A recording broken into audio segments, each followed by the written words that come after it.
The B Plus Wrestling Podcast. The Moose. You might not be an A, but you are a B plus. Check it out! Here we go! You wanna mess with us? Cause we're steady on the ground. Good afternoon, ladies and gentlemen out there in the B Plus land. It is me, the one they call the B Plus Man of Mystery. Hey, how you doing? It's Mr Myster1ous here, and welcome back to the Major League Report, the wrestling podcast where we cover all the goings-on in the wonderful world of Major League Wrestling.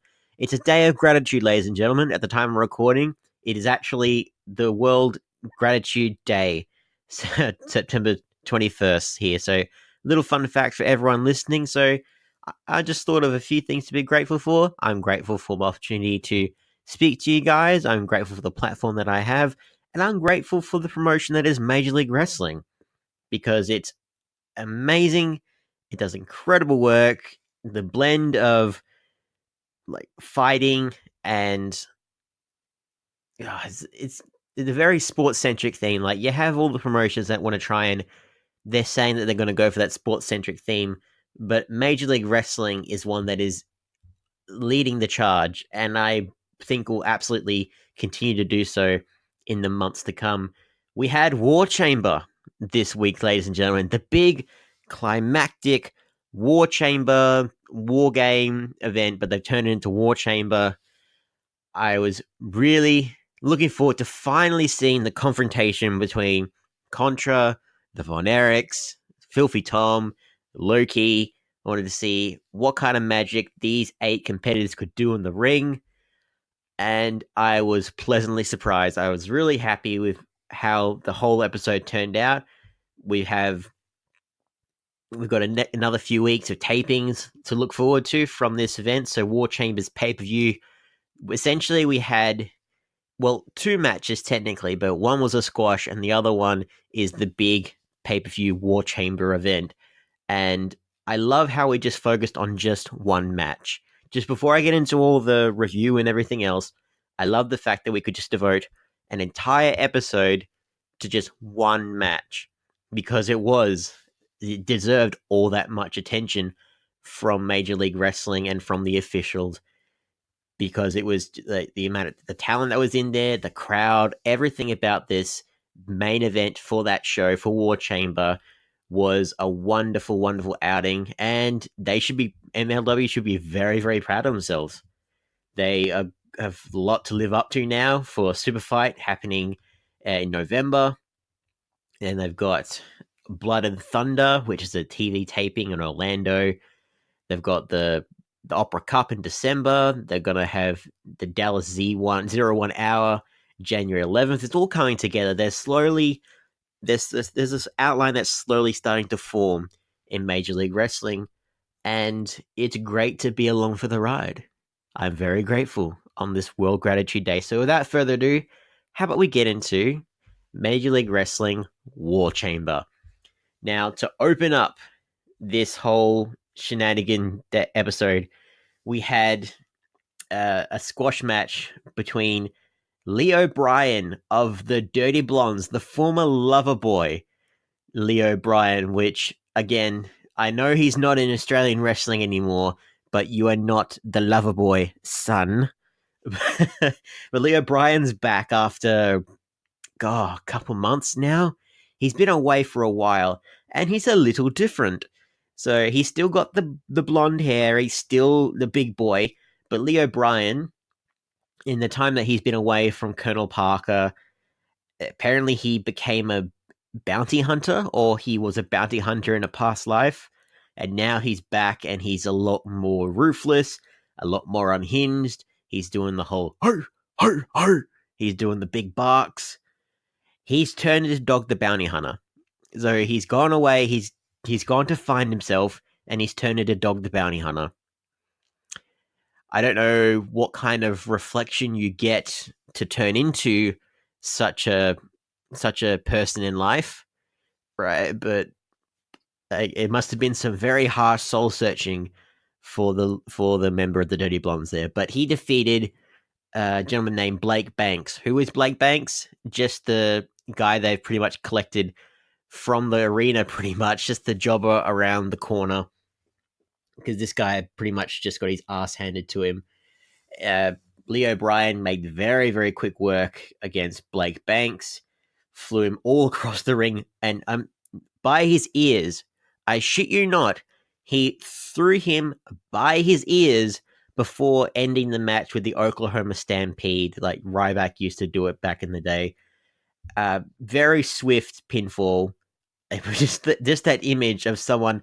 I have never seen anyone do like a hip toss. Like it was like a hip toss or just throw by their ears. It's just a wonderful bit of imagery that I needed to see in the build up to War Chamber. You had the little before the match, you had Leo Bryan. He had the little graphic in the corner, like the little video clip in the corner, just to say that he's just he's more ornery, which was a word. And Rich Bikini kind of said it perfectly. He's just Leo Bryan means business, and the Dirty Blondes gives member of the Dirty Blonde gives a final stomp to Blake before exiting. I'm curious where his tag team partner is. I mean, whether can we expect Colonel Parker back? Are we getting rid of Colonel Parker to make way for a more serious tag team in the Dirty Blondes? I would think so. I don't, as much as I love managers, and I think the art of managing is an underappreciated art form in the world of professional wrestling. We don't really need Colonel Parker. I mean, he doesn't really add much to that story, and with him there, he makes Leo Bryan, he makes his tag team partners seem like just country bumpkins who don't think for themselves. So I'm thinking that picture Authors of Pain just on their own, like, which is they're returning to Raw and SmackDown soon, without Drake Maverick or without their manager before them. Just picture that image when you're thinking of the Dirty Blondes, and I would like that idea. But Blake Banks's career, debut in MLW, did not end there. So after being systematically eviscerated, out comes Selena De La Renta, accompanied by her destroyer, LA Park, who picked up right where Bryan left off and just attacked him some more. And even the referee, before the Empresario introduces officially her destroyer, the most accomplished wrestler in all of Mexican sports. So she's got that moniker for everybody now in Promociones, like another jab to Conan, I think, just the way she phrases it. So Selena goes on to announce to all the filthy people in attendance in Dallas that LA Park, so they announced this on the website already, but for everyone in attendance for the event for War Chamber, they announced that they're going to cash in their golden ticket at Superfight Worldwide pay-per-view in Chicago. Selena's calling her own shots. It's a bold move. It's a bold tactic cut, and let's see if it works out for her. But hopefully, yeah, it'll come ticket time against the Samoan werewolf, Jacob Fatu. Let me preface this. So last week, they were trying to get the name Samoan Smashing Machine over, and someone's just kind of said, you know what, that sounds stupid. They're just calling him back the werewolf again.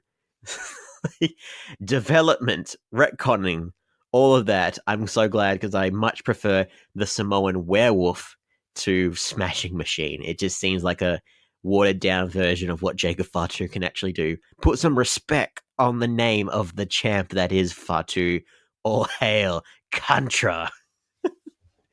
I've had some time to dwell on this with LA Park fighting against Jacob Fatu, and as my hesitation was for him. Like, I'll try not to repeat myself. Just I thought the best chance for him to succeed was for him to cash in the golden ticket like a Money in the Bank briefcase. But the idea behind this is that MLW are going to be live in front of the world November 2nd, and you need a big pay-per-view event.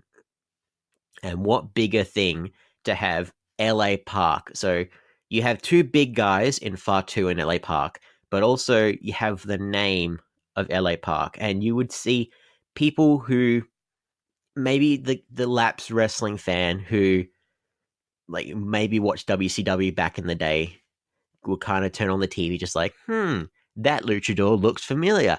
Say, he kind of reminds me of that La Parka guy I used to grow up watching. Oh shit, it's the same guy. I feel like that's kind of why he's there in that position.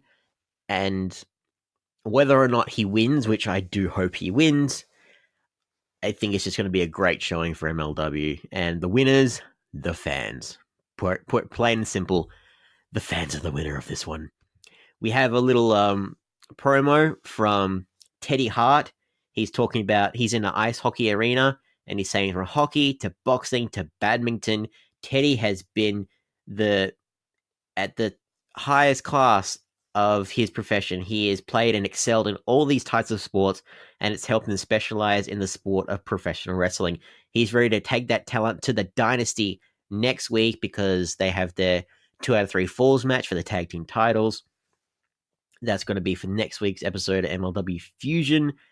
And he's just it's a very bizarre, like, Teddy's just a weird promo because everything in his mind is just all over the place, right?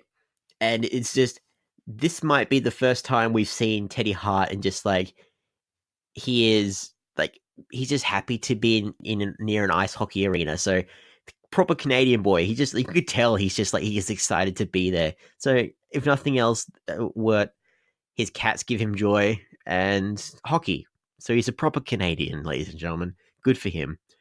He's, in terms of his promo, so he's talking about how hockey gave him discipline, gave him perspective, and then all of a sudden he's talking about like just these deep thoughts rooted in sport, and then he's just talking shit about the Heart, not the Heart Foundation, talking shit about the dynasty, talking about Hammerstone, about his tight pants, and threatened that he will have to answer for his crimes against the Heart Foundation after getting his ass kicked in Japan and trying to go for the massage with the escorts with a tiny towel.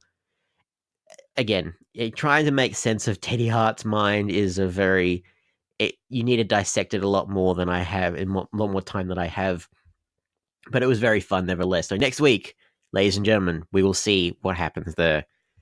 We have the Von Erichs returning to Dallas, and this actually got me a little emotional. I actually love this because not only was the response for the Von Erichs huge, I'm not kidding, huge for these guys.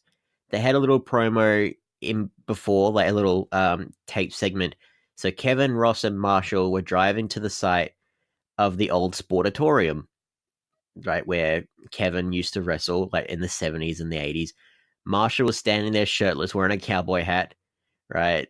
It would be funny if he did all of his outside scenes like that in the future. But this is the first time Ross has actually stepped foot on the property, right? The brothers didn't want to go there without their father.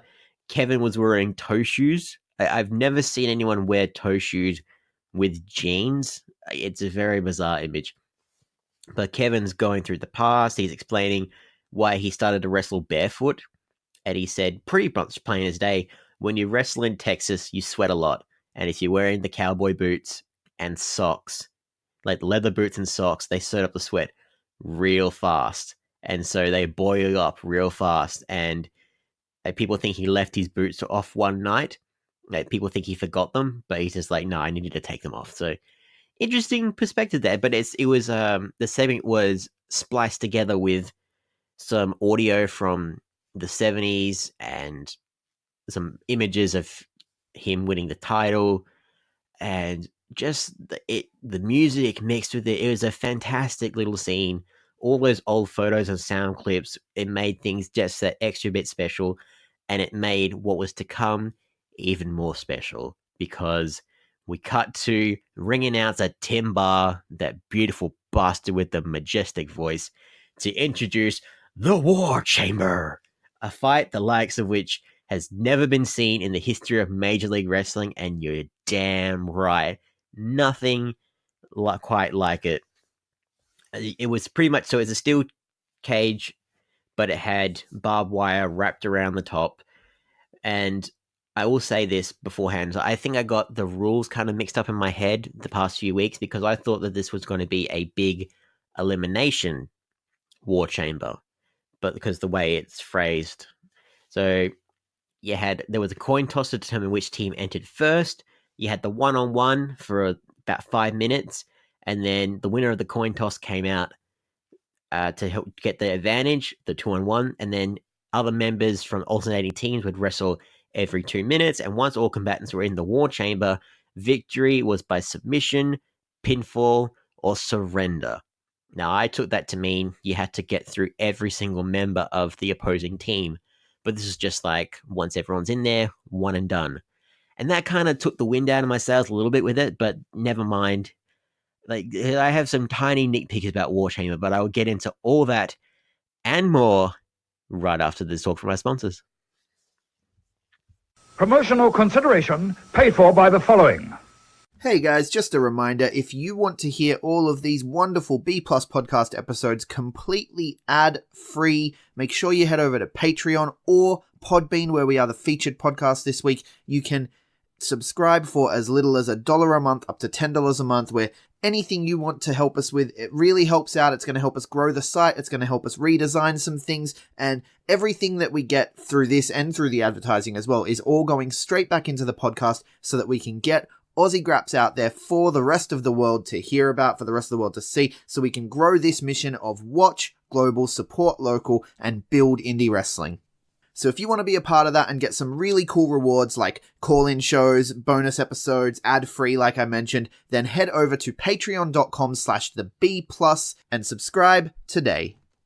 Hey everyone, just want to take a second to tell you about one of our new sponsors, Outbreak Nutrition. Outbreak Nutrition are creating supplements for survival, sharper minds, quicker reflexes, all the energy you need to take your performance to the next level, whether that be on the field, in the gym, on the gaming field. That's right, they have specifically designed gaming supplements as well to help you focus on those late night sessions. They even sell coffee, you guys, at Outbreak Nutrition. You can get coffee pods, you can get coffee beans, you can get supplements for the bedroom as well if you want to enhance your performance there. These are performance enhancing supplements for every aspect of your life, specifically designed by gamers, for gamers, to stay fit and healthy in the gym, to stay sharp and focused on the game, and to dominate in all areas of life. So check out outbreaknutrition.com, and for being a listener of our podcast, they will give you 10% off your order when you enter the code B+. That is BPLUS at checkout.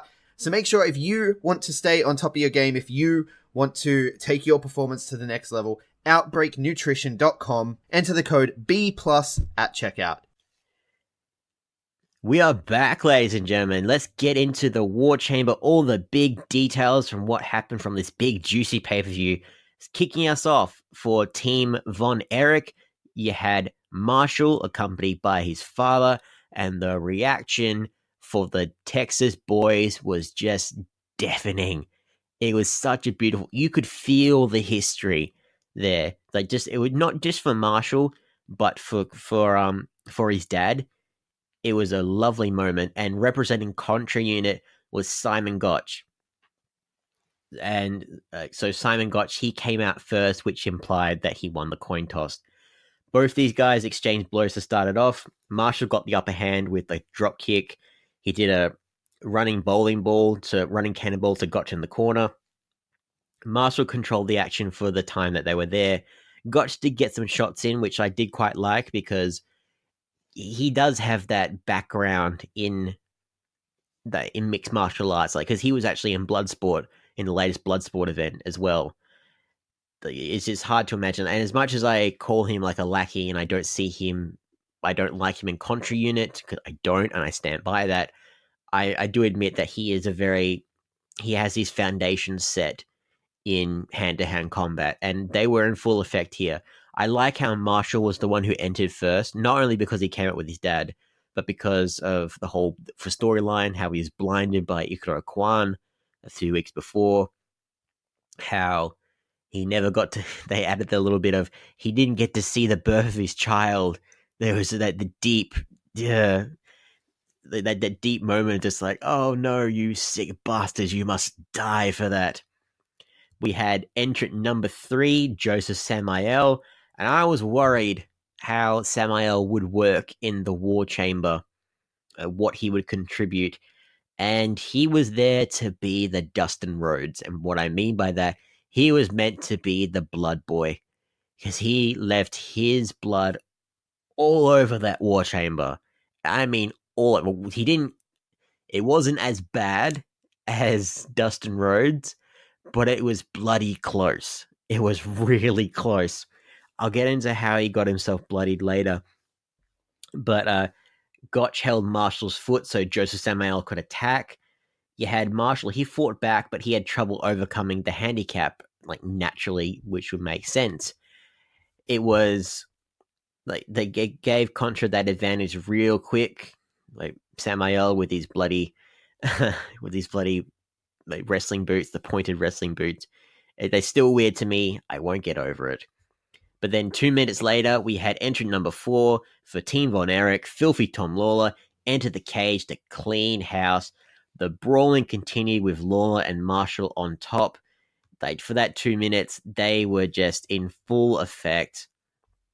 You thought that Contra, they were on the back foot for that pretty much the entire time. The moment Tom Lawler came in, and then you had the next entrant for Team Contra, the champ. The champ is here, Jacob Fatu, and immediately Lawler and Marshall had to attack him, just like, oh shit, here comes the werewolf, right? They took it to the big man, to be fair, but yeah, Fatu too strong. Fatu too strong. Lawler went for his high-risk flying offense, but Fatu caught him on his shoulders for his big Samoan drop. Marshall jumped towards Fatu. Fatu caught him in a swinging Uranagi. It was like so many awesome stuff. Like Fatu did his handspring off the ropes into a standing moonsault. And as Fatu hit the ropes, he crushed Lawler against the fence and also kicked him in the head. So at the same time, he did both of those things. There's a reason he's the world champion, ladies and gentlemen. And while all this was going on, you had Samael just reminding everyone that he's here by biting Tom Lawler's ear. Like, he didn't make it bleed, but just to make him seem like he's that, because he wasn't really doing much, and then all of a sudden he's just like, oh, he's biting Tom Lawler's ear, which is nice little bit of nibbling affection, I suppose. Entrant number 6, the professional Low-Ki, and Samael tried to grab Low-Ki as he was entering, and I love this spot. But then, so he tries to stop Low-Ki from getting into the war chamber, tries to grab Low-Ki beforehand, and Low-Ki just slams the door into his skull, right? Shades of the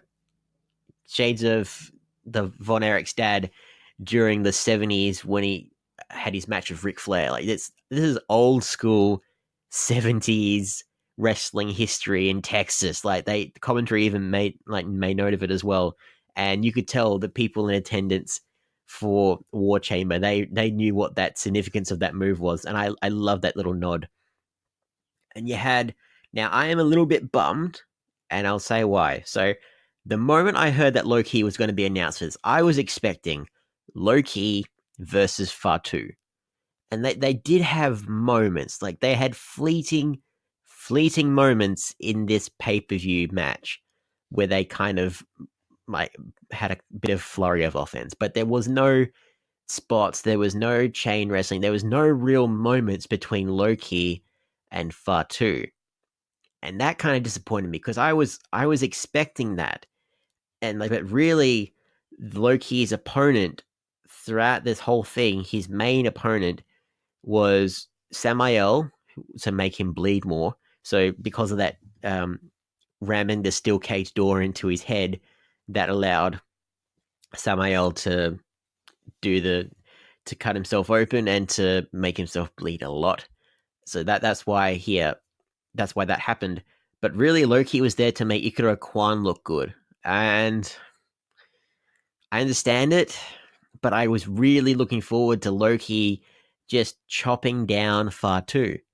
And they kind of made you think that was what was going to happen. And it didn't quite happen. And I'm a bit disappointed with that. But you know what?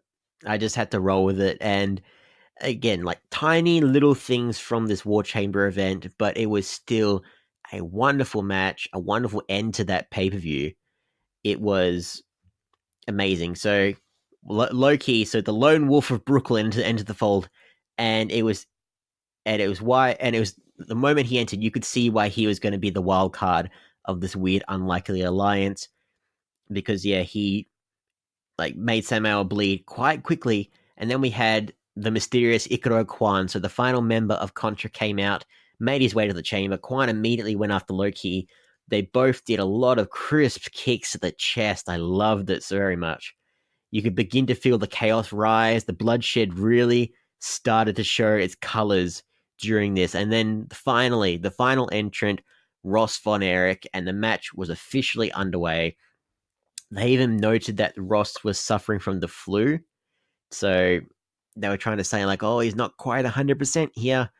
But yeah, just that little extra nudge of like, oh, can they beat the Contra unit?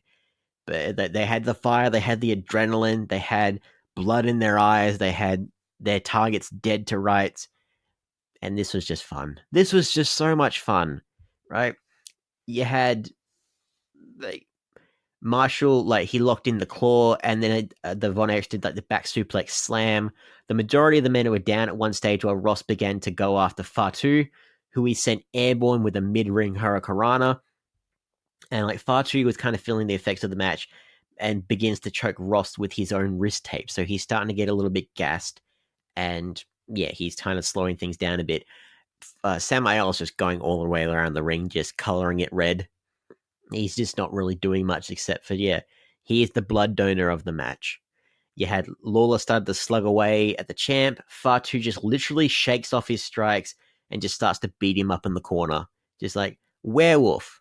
Not Smashing Machine, werewolf. Just that image of him just like, nah, shaking it off. And towards the end of the match, it looked to be swinging. Like, Contra looked like they were slowly starting to get the advantage again. You had Team Von Erich show its fortitude. Like, Kevin Von Erich watching his sons, being the captain of the team, I suppose. And I thought he would just be a spectator, but no, I was wrong. So Lawler showed he wasn't finished with Fatu quite yet. He kind of struck away at the champion there. But Samael, so in his bloodied state of confusion and delirium, he used his bloody wrist tape to strangle out his opponents. He then made a mistake by talking trash to Kevin on the outside. And he pissed off his sons. Who flipped him down to the canvas with a spinning tap kick. It was like, they don't piss off their daddy. Just simple, just like the dad's there. Don't try and diss the hometown heroes. You just don't do it, Samael. And just, a little too many shots to the head there.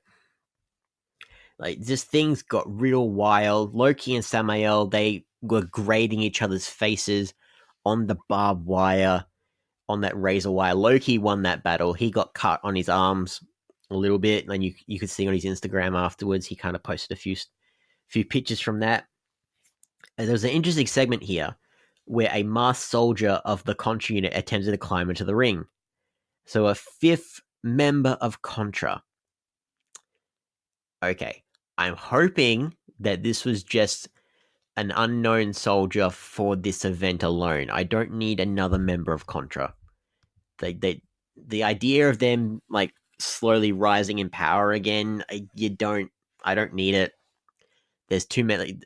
4 is enough. You don't need any more than 4 in this group. And I don't see these guys working. I don't see what else they could do. Right? I suppose if they are going to have a 5th member, then really it's meant to be like a 5-on-5 imagery with Promociones Dorado, maybe. But I just from this exchange, something tells me that this is just a one-off. Like, oh, Contra have agents all over the world. That's what I thought of this. But if it turns out that I'm wrong, we'll see. But the way that this masked soldier, he didn't get into the war chamber because Kevin put a quick stop to that by doing the claw. And the crowd is like, he still got it. He still got it. It was fun. It was just fun to see all this unfold. Everyone was just about done towards this point. Lawler locked in his naked choke on Samael, but Samael spiked Lawler in the hand. Kwan got the missed outs. Like, everything was going every which way. And Gotch, he kind of pumped up towards the end. So the finishing moments came. So Gotch did his spike pile driver onto Ross, but Marshall caught wind and latched the claw on him. Simon in his clutches, Marshall made his way to the corner and climbed to the top rope as Ross settled under Gotch to lift him up on his shoulders.